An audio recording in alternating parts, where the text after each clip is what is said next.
Hey everyone, just a couple updates on practice. So Bo Collins won't go today, Flanagan Foles, Nacho, and Kayvon. Everyone else will be up. We're opening up Evan Neal as well. So he'll be out there today. It'd be good to see him. So Nacho's not going today? No. Why open up Neal at this point? Just he's ready to roll. Good to get him out there and get some workout, out in practice. Who's going to be kicking for you this week? Is it going to be Ben? Well, yeah. Right now, Ben will be rolling today. You're exploring bringing someone in? Well, I mean that's discussions that we got to have. But right now, we're confident what Ben has.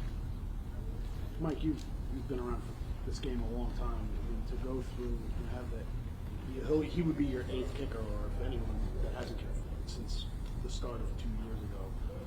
Is it, as a coach, how do you look at that? How do you describe? Is it bad luck? Is it bad planning? How do you see that? No, I think it's a great opportunity for Ben, for him to step up and go kick for our team. It's an opportunity for him. We've dealt with injuries, and injuries happen all across the league. So there's no excuses to that. Like, it happens at every position: quarterbacks, O-line, D-line. You see it across the league. You see it across each team. So it's just another opportunity for Ben to go step up for us. Where's Jamie at, Dylan? Jamie will get some work today. Yeah, he'll get some work today. And Gunnar, did he clear? He cleared. Yes, he did. With Kayvon, obviously, is there any change as far as thinking about shutting him down? Because it's been 4 or 5 games now. No change yet. He's still working hard. So at some point we'll make a decision. But right now he's just working through it, and there's some comfortability that he has to get through. But he's working hard at it. I'm sorry. Will that come before this upcoming game? Or? We're just day by day right now. Like, there's no hard deadline on it. We're just kind of working through it. If he feels good and the doctors clear him, then he'll be out there. Is it a strength issue, or is it an ability to be able to sustain hits? Like, at what point are you guys at with what he needs to show you? I'm not going to get into too much of the details for like that specific, but I mean, Kayvon is working his tail off to get ready. And whenever the strength and whenever all the information and whenever he feels good and we all feel confident about it and the doctors clear him, then he'll be up. Mike, a lot of times later in a season like this, when a team's out, they might get some younger guys opportunity to play, early evaluation, see them actually in games. With Evan, I know he's not the youngest guy, but he hasn't played as much new position at guard. I mean, is your thought process at all getting him on the field to evaluate him there, or is it just practice and see where he is? Yeah, I hope that's not really in the thought process. We got 5 guys that are playing their butt off right now for us, and we're not looking to make any changes. Mike, I know facing a Brian Flores defense is a challenge for any quarterback. Is there any differences in those challenges when it's a young quarterback like Jackson kind of seeing a Flores defense for the first time? Yeah, no, he's gonna present you with a bunch of different looks, coverages, max blitzes, max coverage, so drop 8, cover 0. I think one of the most important things that we've got to look at and study is the get back on track calls. What I've done, what he's done, how he wants to handle that. Whether it's by personnel groups, whether it's by concepts and scheme. Where can I be aggressive? Where is he going to be aggressive? So I think that'll be, a touch point for us as we go through the week. With a defense that is so aggressive, does that give you opportunities? I mean, obviously we know the drawbacks for an offense, but if they're going to be aggressive, can you take advantage of certain situations if you get the right look? Absolutely. I think that's just everyone being on the same page and, having to operate. And again, he's going to show blitz 0 looks. He's going to show blitz 0 looks, then pop out and play coverage behind it. So having the answers either built into the play call, having the answers built into our system, and then just the communication across the board is going to have to be really good because they present a bunch of different personnel packages as well. So you have to find a way to kind of isolate certain things. You have to find a way to continue to play fast and operate at a high level. With how aggressive he is there anything you can do before the headset's cut off before snap to help Jackson with what he's seeing? Absolutely, and that's part of that. Just the coach to quarterback communicator and talking him through. Yeah, here's the play. Don't forget about this. Think about this. If you get this look, so it's just like kind of the normal talk that we have, and even if it's just not a blitz type look, where I'm always just giving him some reminders, just open to that dialogue because I do have the opportunity to do that. So I want to maximize as much time as I can talk to him, and I think he likes it. He likes that feedback, that constant talk, as he's seeing the same thing. And sometimes he sees something that I'm seeing, but he's like, I got it. I got this one under control, or even have an adjustment of his own that he liked a little bit better. So that's built up through the week. and then it carries over into the game. When the Commanders were preparing for you guys and Jackson, they were heard on Hard Knocks saying, we can take the ball off him. What do you think of that? What do you think of his ball security? And, that's obviously a huge thing for any rookie quarterback. Yeah, it's something we emphasize every single week, and Jackson does a really good job of holding on to the football and being a runner and protecting himself. And, I think all those things as we continue to work on them, not just with Jackson, but all of the skill guys. And this group that we're playing this week is one of the best. We're top 3 in the league in terms of turnovers, fumbles, fumble recoveries.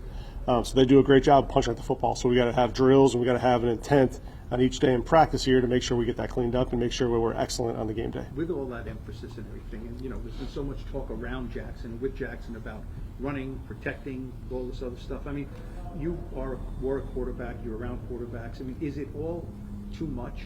I mean, is it like you're going to emphasize what he needs to do, but is there a narrative with Jackson that you think is just getting completely overblown with this stuff? I don't necessarily listen to the narratives out there. Me and Jackson talk each day. We talk about what's important for his job, what's important for the offense, how he's going to lead it, how he's going to operate throughout the week, how I can help him be an asset for game day. And then really the most important thing is just today. What's our objectives today? It's first, second down. It's the 2-minute. It's blitz emphasis, right? So those are the things that we're operating with, and those are things that we talk about on a daily. Don't get too bogged down with all the other stuff. All right, let's focus on what we can control today in the workday. Do you sense any confusion or trepidation or hesitation in him? You talk all the time with him about all this, about should I, shouldn't I, can I just go out and play? People tell me I should do this, that kind of stuff. I'm sure you talk about that a lot with him. Yeah, I don't sense that. I sense a really aggressive player that's continuing to learn and grow and build an offense around him, and he's taking all of that in and he's making it his own and putting his fingerprint on it. He admitted after the game he didn't really understand quite fully why he was taken out of the game. You guys obviously talk to the league every week. What have they told you about that? I'm not going to get it. I'm not going to get into like the injury stuff and the refs, but that was their decision. And again, like I said on Monday, they got to make a decision for the betterment of the players. And if they feel like a guy has got dinged up, then they got to make that call. And I respect it. It's all for player safety, and so I support it. I'm for it. Obviously, you don't want a guy to ever come out of the game, but if it's because it's for a reason that they think is someone's hurt, then we get them looked at and we get them back into the game, and that's just another opportunity for another guy on our team to step up and go make the play while he's out. I ask you because the reality is they've called now 4 times for him to be checked. All 4 of those times he actually passed. Is there anything you guys could do? Because like every time he has to come off the field, you guys have to, you're changing quarterbacks in the middle of drives, in the middle of plays. Is there anything you guys can do about that to sort of prevent this from happening? You know what? I don't know, because every week is a new week in terms of the refs and how they see it. And again, football's a violent game, so it's all up to the interpretation of the refs. Again, I respect it. I understand the whys behind it, but I think just that communication and understand, like, they got to make a judgment call, like split-second decisions, just like the players do within the play. And again, those are the things that just come up. We live with it, and that's why we have great quarterbacks and great depth at our position, so those guys can step up, and great trust in Jameis and Russ to go do that.